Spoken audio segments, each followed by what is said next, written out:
Food കഴിച്ചോണ്ടിരിക്കുമ്പോഴാണ് നമ്മൾ ഇതുപോലെ ചേട്ടൻ മഞ്ചേച്ചിനെ പ്രാങ്ക് ചെയ്തു. അല്ല ആ ഒരു സംഭവം ഒന്ന് പറഞ്ഞുതരോ മഞ്ചേച്ചി, എന്താണ് സംഭവം എന്നുള്ളത്? രാജസ്ഥാനില്. അപ്പൊ ജഗദീഷ് ചേട്ടൻ ചോദിച്ചു, മഞ്ജു അല്ല വെറുതെ ചർച്ച, ക്യാരറ്റിന് എന്താണ് ഹിന്ദി പറയാ? ക്യാരറ്റിന്. ഓക്കെ. അപ്പൊ ജഗദീഷ് ചേട്ടൻ കണ്ടുപിടിച്ചു. എന്താ പറയുന്നത്?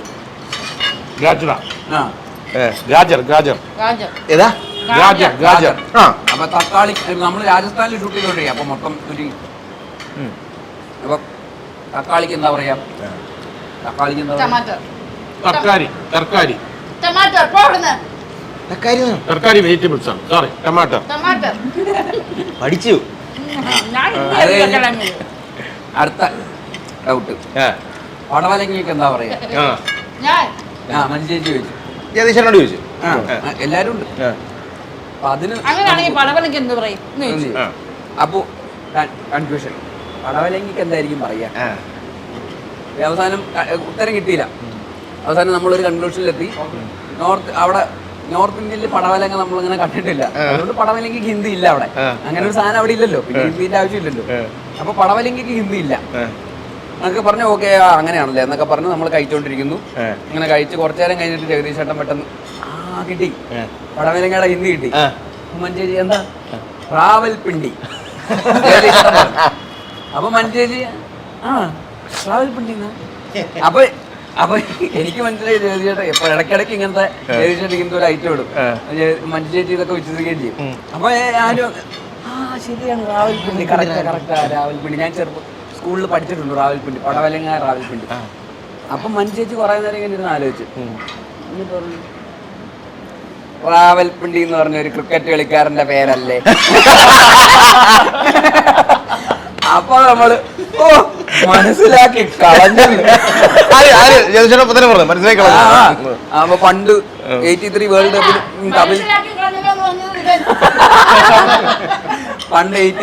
കപ്പിൽ മറ്റേ റാവൽപിണ്ടി ബോൾ ചെയ്തൊക്കെ വലിയ ചരിത്രമല്ല ജഗദീഷേട്ടാ. റാവൽപിണ്ടിയുടെ ബോളിങ് എന്തൊരു ഫാസ്റ്റ് ബോളറാ റാവൽപിണ്ടി ഇല്ലേ എന്നൊക്കെ പറഞ്ഞ് നമ്മള്. അപ്പൊ പിന്നെ പാകിസ്ഥാന്റെ വലിയ പ്ലെയർ ആയിരുന്നു. പാകിസ്ഥാന്റെ ബെസ്റ്റ് ബോളർ നാട്ടുകാരുടെ മുമ്പിൽ ഒരു വിലയുണ്ടായിരുന്നു.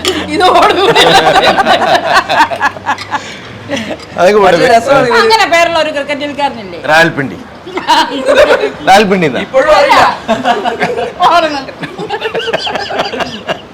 റാവൽപിണ്ടി എന്താ? ഇല്ല,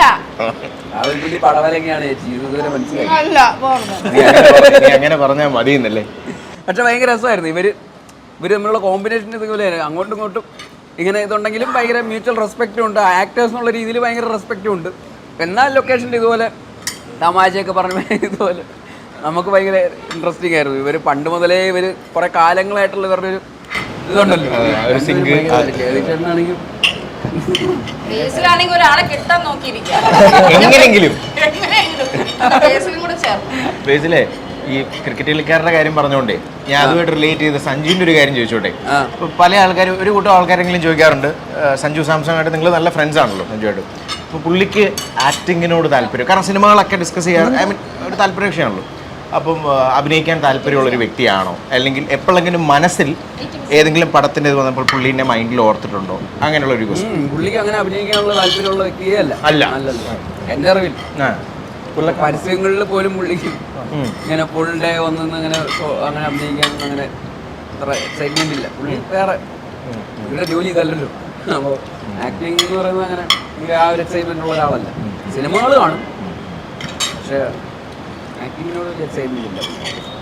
അതുപോലെ ജഗദീഷ് ചേട്ടാ, ഇപ്പം നമ്മൾ നേരത്തെ പറഞ്ഞ പോലെ തന്നെ ഇപ്പം ബേസിൽ തന്നെ പറഞ്ഞു പണ്ട് ആ ഒരു അപ്പുക്കുട്ടൻ സംഭവം, പക്ഷെ ഇപ്പം ആ ഒരു സാധനം കാണുന്നില്ല. അത് ആക്ച്വലി ഇറ്റ്സ് ലൈക്ക് വേഴ്സറ്റൈൽ എന്ന് പറഞ്ഞൊരു സംഭവം ആയതുകൊണ്ടാണ്. തീർച്ചയായിട്ടും ഡിഫറെൻറ്റ് റോൾസ് ചെയ്യുന്നു. അപ്പം ഒരു കൂട്ടം ആൾക്കാരെങ്കിലും എല്ലാ മൈൻഡിൽ ചിലപ്പോൾ ആഗ്രഹിക്കാറുണ്ട് അല്ലെ ആ കൈൻഡ് ഓഫ് ഒരു കോമഡി. അതിൽ ഒരു പൊടിക്ക് മേളിലാണെങ്കിലും അത് ആൾക്കാർ എൻജോയ് ചെയ്യുന്നുണ്ടായിരുന്നു. അതാണ് അതിനകത്ത്. ഇപ്പോൾ വേറെ ചിലപ്പോൾ ചിലർ ചെയ്തിരുന്നെങ്കിൽ ഓവർന്ന് ചിലപ്പോൾ പറഞ്ഞേനെ. പക്ഷേ ജഗദീഷ് ചേട്ടൻ ആ ഒരു സംഭവമുണ്ട്. അപ്പോൾ ഇനി അങ്ങനെ ഒരു ക്യാരക്ടറോ അല്ലെങ്കിൽ അങ്ങനെ സംഭവങ്ങളോ സ്ക്രിപ്റ്റ്സുകൾ വരാറുണ്ടോ? അതോ അല്ല, എനിക്ക് ഹ്യൂമർ ചെയ്യാൻ വലിയ താല്പര്യമുണ്ട്. ഈ ഹ്യൂമർ എന്ന് പറയുന്നതിന് കാലത്തിനനുസരിച്ച് ഹ്യൂമറിൽ മാറ്റം ഉണ്ടായിട്ടുണ്ട് അല്ലേ? അപ്പോൾ ആ ആക്ടിങ്ങിലും ആ മാറ്റം വേണം. എന്നാണ് എൻ്റെ പക്ഷം. ഒന്ന്, എൻ്റെ ഏജിൽ വന്നിട്ടുള്ള മാറ്റം. അപ്പോൾ ആ ഏജിനനുസരിച്ച് നമ്മളൊരു മായൻകുട്ടിയുടെ അതേ ഏജിലുള്ള കോമഡി ഈ പ്രായത്തിൽ കാണിക്കുന്നത് ശരിയല്ല എന്നാണ് എൻ്റെ പക്ഷം. അപ്പുക്കുട്ടനാവുമ്പോൾ അപ്പുക്കുട്ടൻ്റെ ഈ ഏജിലുള്ള അപ്പുക്കുട്ടൻ എന്ത് ചെയ്യുമോ അതേ ചെയ്യാവൂ. അപ്പോൾ അതല്ലാതെ നമ്മൾ വീണ്ടും വളരെ ഒരു ചെറുപ്പക്കാരനായിട്ട് മായയുടെ പിന്നാലെ നടക്കുന്ന ഒരു അപ്പുക്കുട്ടന് ഇനി പ്രസക്തിയില്ല.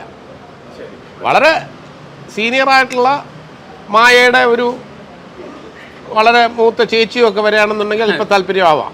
വളരെ മൂത്ത ചേച്ചി അല്ല, മായയുടെ പിന്നാലെ നടക്കുകയാണെങ്കിൽ ആൾക്കാർ പറയും യുവമാർക്ക് എന്താ വേറെ ജോലിയില്ലേന്ന് ചോദിക്കും. അപ്പോൾ അതുകൊണ്ട് ആൾക്കാരുമായിട്ട് പറയിക്കരുത്.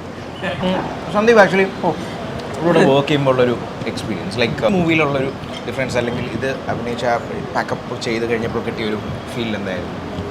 കാരണം സീനിയേഴ്സ് ആക്ടേഴ്സാണ്. ആക്ച്വലി ഞാൻ ഇന്നലെ ഒരു ഇന്റർവ്യൂവിൽ പറഞ്ഞത് ഭയങ്കര ഫാൻറ്റസൈൽ എന്തായാലും ഞാൻ പറഞ്ഞാൽ ഫാസിനേറ്റഡ് ആയിരുന്നു. ഫാസിനേറ്റഡ് ആയിട്ടാണ് ഞാൻ ഇന്റർവ്യൂസും എല്ലാം ഇവർ സംസാരിക്കുന്ന കാര്യങ്ങളൊക്കെ ഇങ്ങനെ കേട്ടോണ്ടിരിക്കുന്നത്. പ്രൊമോഷനും അപ്പം അഭിനയിച്ചുകൊണ്ടിരിക്കുമ്പോഴാണ് ഇവർ ചെയ്യുന്ന കാര്യങ്ങളിൽ ഇപ്പോൾ ബേസിലായിട്ടാണെങ്കിലും ഒരു സീൻ കിട്ടിക്കഴിഞ്ഞാൽ അത് പൊലിപ്പിക്കുന്ന രീതി ഭയങ്കര വായിക്കുമ്പോൾ നമുക്കൊരു സാധനം കിട്ടുമല്ലോ. അപ്പം അത് ബേസിലായിട്ട് പെർഫോം ചെയ്ത് കഴിയുമ്പോൾ അത് ഭയങ്കര എക്സ്ട്രോർഡിനറി ലെവലിലേക്ക് അതിലേക്ക് പോകാറുണ്ട്. എന്നിട്ട് എങ്ങനെ ഉണ്ടായിരുന്നു ടേക്കുകൾ? അത് ഇവരെ പറയണ്ട, കുഴപ്പമൊന്നുമില്ല. അടിപൊളി ആക്ടറാണ്. അതായത് ഇപ്പോൾ അന്താക്ഷരി എന്ന് പറയുന്ന സിനിമയിൽ സന്ദീപ് വേറൊരു ഭയങ്കര ഡ്രമാറ്റിക് ആയിട്ടുള്ള ഒരു റോളാണ് ചെയ്തിരിക്കുന്നത്. സന്ദീപ് വേറൊരു രീതി, ഇതിൽ പക്ഷെ വേറൊരു ക്യാരക്ടറാണ്. ഭയങ്കര മറ്റേ വിദേശത്ത് പോയി പഠിക്കണം എന്നുള്ള ആഗ്രഹമുള്ള, പാർട്ടിങ് ഒക്കെ ചെയ്യുന്ന ഒരു കുറച്ച് ഇമ്മച്യൂറൊക്കെ ആയിട്ട് ഗേൾ ഫ്രണ്ടൊക്കെ ആയിട്ടും ചില്ല് ചെയ്യുന്ന അങ്ങനത്തെ ഒരു ക്യാരക്ടറാണ്. അപ്പോൾ രണ്ട് രീതിയിലുള്ള പരിപാടിയാണ്. അപ്പൂപ്പനുമായിട്ട് ഭയങ്കര കമ്പനിയാണ്. അപ്പൂപ്പനും ഇവരും കൂടെ ഉള്ള കുസൃതികളാണ് മെയിനായിട്ട് ഇവരുടെ ഒരു പരിപാടി. ഇവർ രണ്ടുപേരും കൂടെ ഭയങ്കര കുസൃതികൾ ഒപ്പിച്ചു പോകുക, അത് നമ്മളാരും അറിയാതെ. അപ്പോൾ അങ്ങനെയൊക്കെയുള്ള ഒരു സ്പേസിൽ സന്ദീപ് പറയുന്ന പോലെ ഒരുപാട് ടേക്ക് ഒന്നും പോകുന്ന അങ്ങനത്തെ ഒരു ആക്ടറേ അല്ല സന്ദീപ്. ഈ പറയുന്ന പോലെ വളരെ ലിമിറ്റഡ് ടേക്സിലൊക്കെ സീനുകളൊക്കെ പുഷ്പം പോലെ പുൾ ഓഫ് ചെയ്യുന്ന ആക്ടറാണ്. ഈ പറഞ്ഞ ഷോർട്ട് ഇന്നും പോയി കിടന്ന് എവിടെ ഉറങ്ങുകയാണ്. അപ്പൂപ്പൻ കള്ളം പറഞ്ഞ കാശിയിലൊക്കെ എവിടേക്കോ നമ്മൾ എല്ലാവരും വന്നിരിക്കുമ്പോഴും സന്ദീപ് കാശിയിലെ കുറെ സ്റ്റെപ്പുകൾ ഉണ്ടല്ലോ, ഇത് ഏതെങ്കിലും ഒരു സ്റ്റെപ്പിലൊക്കെ പോയി ഇന്ന് ഉറങ്ങുമായിരിക്കും. സന്ദീപിനെ ആരും വിളിക്കൊന്നുമില്ല. ഒന്നും സന്ദീപിനെ ഷോർട്ടൊന്നും റെഡി ആയതൊന്നും സന്ദീപിനെ ഏറ്റവും ലാസ്റ്റ് വിളിക്കുന്നത് സന്ദീപിനായിരിക്കും. അപ്പൊ എവിടെന്നെങ്കിലും ഓടി വരും. ഒന്നും രണ്ടും അല്ല, ത്രൂ ഔട്ട് ഷൂട്ടിൽ നമ്മൾ വരുന്നുണ്ട്. ഇവിടെ ഓടി എന്നെ ആരും വിളിച്ചില്ല, ഞാൻ അവിടെ ഇരിക്കുവായിരുന്നു, ഞാൻ ഇച്ചിരി ഉറങ്ങിപ്പോയി, എന്നെ ആരും വിളിച്ചില്ല. ഞാൻ എങ്ങനെയെങ്കിലും ഇവരുടെ ഒരു കൺമുമ്പിലായിരിക്കും കിടക്കുക. അപ്പം ഇവരെ ഞാൻ ഇടയ്ക്ക് ഇങ്ങനെ നോക്കും, ഇവര് പോയിക്കൊണ്ടെങ്കിൽ ഞാൻ ഓടിപ്പോവും. അപ്പൊ ചില സമയത്ത് ഞാൻ കണ്ണുറക്കുമ്പോൾ ഇവരെ കാണത്തില്ല. ഇവർ നിന്നെ വിളിച്ചിട്ടുള്ളത് അപ്പൊ നോക്കുമ്പോൾ ഇവരെല്ലാരും എനിക്ക് വേണ്ടി വെയിറ്റ് ചെയ്ത പോലത്തെ ഒരു അറ്റ്മോസ്ഫിയർ. അപ്പൊ തന്നെ എനിക്ക് ബാഡ് ആവും. ഇപ്പൊ പറഞ്ഞ സ്റ്റൈല് തന്നെ കിട്ടില്ലേ? അപ്പൂപ്പൻ കള്ളം പറയാറുണ്ടോ? അപ്പൂപ്പനും ഞാനും സെറ്റിന്റെ പുറത്തും ഇതുപോലെ ഭയങ്കര കമ്പനിയാണ്. ഞങ്ങള് എന്റെ പ്രായത്തിനനുസരിച്ചാണ് അപ്പൂപ്പൻ പെരുമാറുന്നത്.